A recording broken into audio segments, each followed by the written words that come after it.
Hey guys, it's me again. So today I'm going to be telling you guys about my labor and delivery story. So this story actually starts back in 2014. I found out I was pregnant on February 24th. I confirmed it at the doctor's office on the 25th. And my due date that they gave me based on my last menstrual period was November 3rd. Based on ultrasounds and stuff, it changed a couple of times.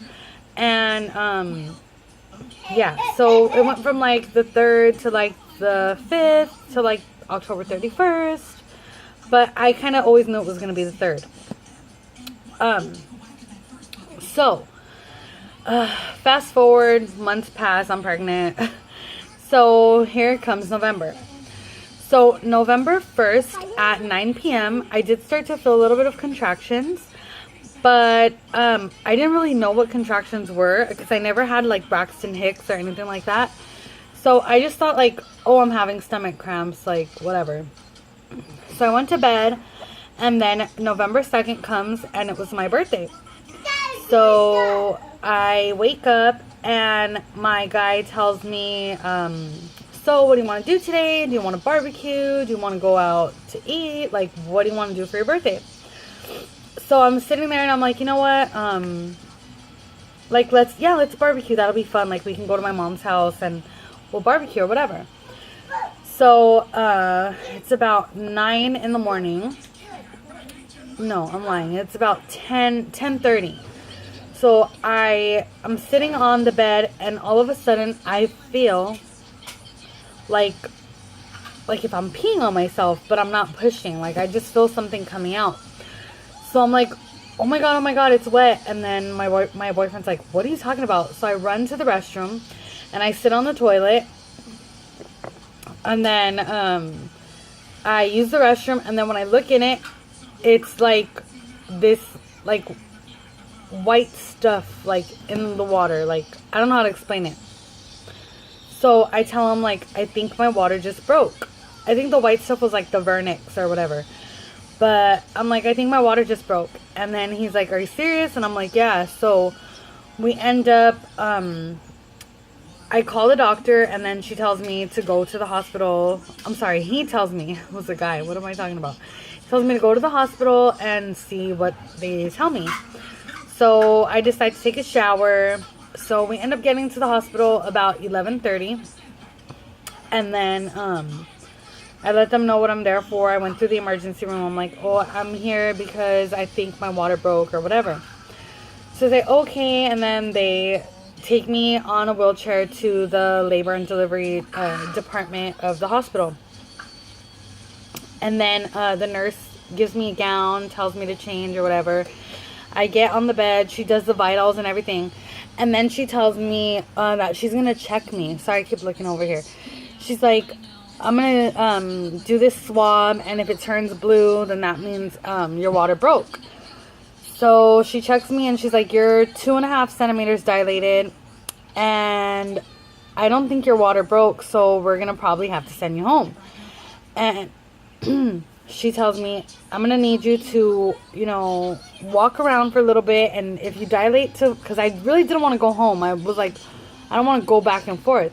So she's like, I want you to walk around the ward for a while. And then I'm going to check you again in an hour. And then if you're progressing, then I'll let the doctor know and we'll see what he says.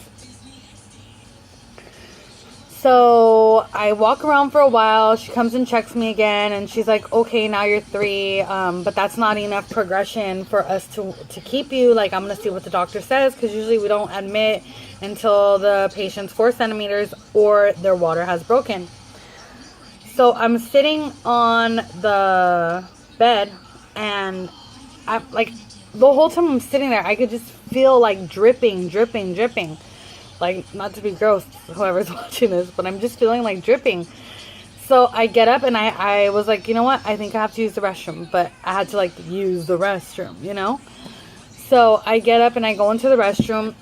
And while I'm in the restroom, I guess the nurse came into the room where I was at and sees that the thing I was sitting on was like a little it's like, I don't know what you call it, but it's like a little square with like plastic, and then on one side it's like cotton or something. So she sees, excuse me, she sees like a big wet spot on the cotton, and she's like, oh, is this what you're talking about when I'm coming out? And I'm like, yeah. So she swabs the cotton with the cotton swab that she had, and it turned blue. So my water was broken, and she was just, that should have been like red flag number one, that she was an idiot. I got bit by something. So anyways, she tells me that since my water is already broken, that they wanted, the doctor decides to start Pitocin on me, and they want to, because you're not supposed to have your water broken for more than 24 hours without delivering the baby. It's a risk for infection and complications and all this stuff. So, at this point, it's around 1 o'clock, maybe 2 o'clock on November 3rd. And she's like, oh, we're going to start Pitocin on you, and we're going to see what happens. So, as far as I knew, I always thought, like, they do, like, 1 ml per hour or something. But she started me, like, on 6. Like, the max I've ever heard, because I did my research, was 3 ml per hour.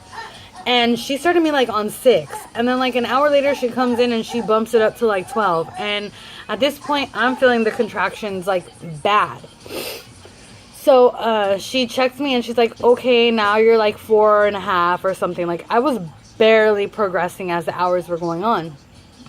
And then, at this point, it's, like, 6 o'clock.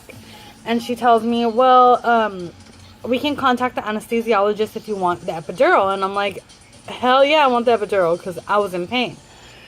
So they call the anesthesiologist, and it's going to take like an hour. I signed the forms, like the release forms about releasing liability and all that stuff, right? So the anesthesiologist gets there. He introduces himself, but I had met him before because I had toured the hospital, and he was there. And then they set me up for the epidural. So, I don't know if it's just me, but everyone was like, oh, by the time you're ready for the epidural, you're not going to feel it. Your contractions are going to be so bad that you're not even going to notice it. Bull crap. He started to, honey. Sorry, guys. He started to do the local anesthetic around the spot where they're going to stick the epidural needle. And he's doing that, and it doesn't really hurt. And then he goes, okay, well, now I'm going to I'm going to do the epidural. So I'm like, okay. So he starts to put it in, and I'm feeling that crap. Like, I'm feeling it like crazy. I'm like, oh my God, it hurts so bad. So he's like, really? You shouldn't be feeling that. So he's like, I'm going to put some more local. So he puts more local anesthetic. And then again, he's trying to put the needle in me. And like, I'm literally tears pouring down, and I have a pretty high tolerance for pain. I don't know, maybe I'm wrong, but tears were like pouring down my face. So he ends up telling me like, okay, I'm gonna try it again, but like after this I'm not gonna do it again because this is just too much. So he tries again, and the third time was the worst pain I had ever felt in my entire life. Like, you're not supposed to stay still, and I, like, shot up. Like, I could have probably paralyzed myself. That's how bad it hurt for me to move like that, knowing that I shouldn't have. At this point, I'm, like, pouring tears. I'm crying. I'm like, that's it. Stop. That's enough. Like, just leave it alone. Like, I'm done, you know? So, he's like, okay, well, there's nothing I can do. Like, you're just going to have to deal with the pain, and, you know, we can give you, like, the IV medication, and we'll go from there. So that's what we ended up deciding to do. So at this point, it's like 7 p.m. on November 3rd. And they're, you know, giving me the medication, and like hours are passing, and you still feel with the IV medication, you still feel the contractions. They say it takes the edge off, but it really doesn't. It kind of just helps you sleep, because it's morphine. So like it relieves the pain a little tiny bit, but I was feeling everything. I didn't sleep the whole night. Like, maybe, like, 30 minutes here, 5 minutes there. Like, there was no, like, major sleep. Excuse me. So, I I remember though, like closing my eyes and opening my eyes, and then telling my boyfriend, like, well, telling my son's dad, my hubby, whatever, like, do you hear that? And he's like, what are you talking about? I'm like, the ice cream truck. Like, I remember just hearing like bells and like weird noises and stuff, but I don't know. I guess like I was high or something. I don't know. So the next morning comes, my guy had to leave to work, and then my mom came. So my mom's in there with me, and again, they're giving me the morphine and they're checking me, and like, I'm not progressing much. Like, at this point, the nurse checks me. She's like, oh, you're like 6.5 now. We're gonna contact the doctor and see what he wants to do. So they ended up checking me, and then it's like maybe 7 a.m. So then she's like, okay, the doctor says that we can wait a little while longer and see what happens. So it ends up being like 10, and she checks me again, and she tells me that I'm 7. It's like, okay, you're 7. We're going to start practice pushing like around 9, and then at 10, we're going to go. 10 centimeters I'm talking about, not the hours. So I remember, excuse me, at about 12 o'clock, she comes in and she tells me that she's going to check me again. So she checks me. She's like, oh, yeah, you're 9 centimeters dilated. We're going to start practice pushing. So I tell my mom, call him, like call my guy and tell him to get his ass here. Like, I'm going to have this baby like in about an hour or so. So he needs to hurry up and get here. So she calls him. She tells him like, oh, she's 9 centimeters. It's about that time. So he says, okay, I'm going to be on my way, or whatever he tells her. And then she goes, oh, okay, we're going to start practice pushing now, the nurse. So she starts setting up everything, like like the table, everything. And the doctor comes in, and he's like, oh, okay, so she tells me you're 9 centimeters, and we're going to start practicing. So I'm like, okay. So then he's looking at the monitor, like the monitor for the baby, and he's like, he turns to the nurse and he's like, aren't you paying attention? Like, the baby's heartbeat's dropping. Like, what's going on, So she's like, oh, I noticed it, but I thought it's because, the contractions, the heartbeat does drop a little bit. I didn't think it was anything out of the ordinary. So he ends up checking me, and he tells the nurse, she's not even 9 centimeters, and you're having her practice. She's only 7. So at that point, I'm like freaking out. Like, what the hell? Like, she doesn't know what she's doing. So he's looking at the monitor, and he's like, this monitor is not catching the baby's heartbeat right. We're gonna have to put a probe. And basically what a probe is like this wire thing that somehow they stick it in there, and they attach it to the top of the baby's head, and it records the pulse from the top of the head. And it was like the grossest thing ever, guys, because the wire is like hanging out of you, and then they taped it to my leg. So anytime the baby was moving, I could feel like the wire like pulling on my leg. Oh, it was so gross. But anyways, so he goes, we're gonna monitor you for the next hour, and we're gonna see what happens. And then he goes, within a half an hour, if the baby's heartbeat keeps dropping, or you're not progressing, we're gonna have to do a C-section. And my guy had got there by that time. So I'm like bawling my eyes out, like, I don't want to have a C-section. I just went through all this pain for nothing, So he tells me, I'm sorry, but that's what we're going to have to do. So he ends up walking out of the room, and like not even 5 minutes later, he comes back in. He's like, nope, C-section. Like, we're going to have to do it. The baby's heartbeat just keeps dropping too much. It's not safe. So I'm like crying my eyes out. It's crazy. They end up putting me on another bed, and they wheel me to the surgery room, and then they excuse me, they start prepping me for surgery. And the whole time I'm just like, where's my boyfriend? I want him in here right now. Like, I'm crying, and they're like, he's gonna come in right now. We just have to prep you. We have to give you the anesthetic. So here comes Mr. Anesthesiologist, and he's like, you know what? I know we had a problem last night, so I'm gonna try one time. If it doesn't go, like if it hurts or if we can't do it, then we're gonna have to put you under. So then I'm hysterically crying at that point, because I'm like, I don't want to be put under to have my C-section. So it's kind of funny because I think, I'm not sure, like, correct me if I'm wrong, but I think, like, for the epidural, for example, like, here's your spine in the middle, and here's the amount of area, I'm sorry, that's not your spine, but, like, that's the very middle of your spine. So here's your whole spine, like, the whole width of it. So they have all this area to stick the needle, and they'll be fine, I think. I'm not sure. But for the spinal block, which is for, like, the numbing from the waist down, like, the real, like, numbing, it's a smaller area. But I could be wrong. Anyways, he ends up doing the local, and then he does the spinal, and then he goes, okay, lay back. And I'm like, what? And he's like, we're done. I'm like, what do you mean we're done? Like, he's like, yeah, we're done. It's already done. So then they start testing my legs and telling me, do you feel this? Can you feel that? Blah, blah, blah. I'm like, no. So they bring my guy in. They end up doing the C-section, and my son's born, and they bring my baby to me, and they let me see him, and then, you know, they take him, and they start wiping him off, and then I tell my boyfriend, like, go with them, like, follow them, like, with the baby. So he leaves, and then it takes, like, another, like, 45 minutes while they're closing me up and doing whatever they have to do. And then they wheel me to the recovery room for, like, an hour. They put the baby on my skin, and we end up having our little, you know, like, our moment and everything. And then they end up taking me to my room, and they put these things on your legs that, like a blood pressure cuff, but it, like, blows up on your legs and it lets go and blows up. It's to keep your blood circulating because your body's numb, basically, you know.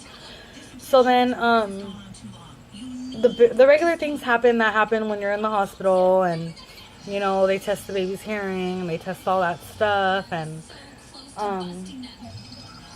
sorry, I keep looking at him. So yeah, I'm going through, like, the healing process, and a lot of people were telling me, like, oh, C-sections are, like, the worst thing ever, they're the most painful, like, oh, I hope you don't have one. Here he is. And honestly, like, the C-section, like, the next day I was walking around, like, I just wanted to go home. So, like, I was walking around through the hallways, and I could hear other girls in the rooms that had regular vaginal birth, and they were, like, crying, and the nurses were like, you have to walk, and they were like, no, I don't want to walk, it hurts. And they were like, I could hear the nurse like, you've been here for 3 days, what are you talking about, like, you need to get up, like. And I was only there for, it was barely my second day, and I was walking through the hallway, like, I left my baby in the room with his dad, and I was just walking through the hallway during the night, because I just wanted to go home. And, like, TMI for whoever's watching this that doesn't know, but you have to be able to, like, fart, and then you have to be able to poop before they let you go home. They will not let you go home because that means there might be air trapped in there, or, like, something's not in the right place. So I wanted to fart, and they told me to walk around to get the things going. So then he was born on November 3rd, the day after my birthday, and I was so disappointed because I was like, if I'm gonna have a C-section, I wish I would have just had him on my birthday. Like, that would have been the best thing, but whatever, things happen for a reason. So yeah, he was 7 pounds 9 ounces, and the funny thing was, during my pregnancy I had only gained 11. Can I see? You have something in your eye. I had only gained 11 pounds, so all of my family was so mad because they're like, oh my gosh, you need to eat, you need to do this, you need to do that. And for girls of a bigger stature, the doctors warn you, like, don't gain more than 25, and I had only gained 11. And he was 7 pounds 9 ounces, so most of it was him. Yeah, so he was 7 pounds 9 ounces, and yeah, he was 20 inches long. And the worst thing was, I forgot to mention, was that the reason that he was in distress and they had to do a C-section is because his head was trapped in my pelvis. My pelvis wasn't opening, and he was already down there because the nurse was having me practice push. So when he came out, he had this huge ball on his head, like a nasty. Yeah. It looked so terrible, guys. And the doctor was like, don't worry, it's going to go down within a couple of days. But thank God it went down like a few hours later. Because I was like, oh my God, that thing looks terrible. Like, I don't even know how to describe it. Like, yeah, I don't know how to describe it. But it looked really bad. I'm talking about you. So yeah, he ended up coming out totally healthy. Everything was fine. We were discharged on the 6th, so we came home, and yeah, here he is. I'm saying it like if he's a little newborn. He's almost 2. He'll be 2 in November. Yeah, but he was pretty much the best belated birthday present that... No! Sorry, guys. He decided to move the camera. But anyways, yeah, he was the best belated birthday present that anyone could ask for. And I'm happy. And if I had to do a C-section again, I would be happy to bring another beautiful soul into this world. So yeah, guys, if you want to know anything else about pregnancy and anything that I can help you with, feel free to comment down below. Don't forget to like this video and subscribe. Okay? Have a good night, guys. Bye.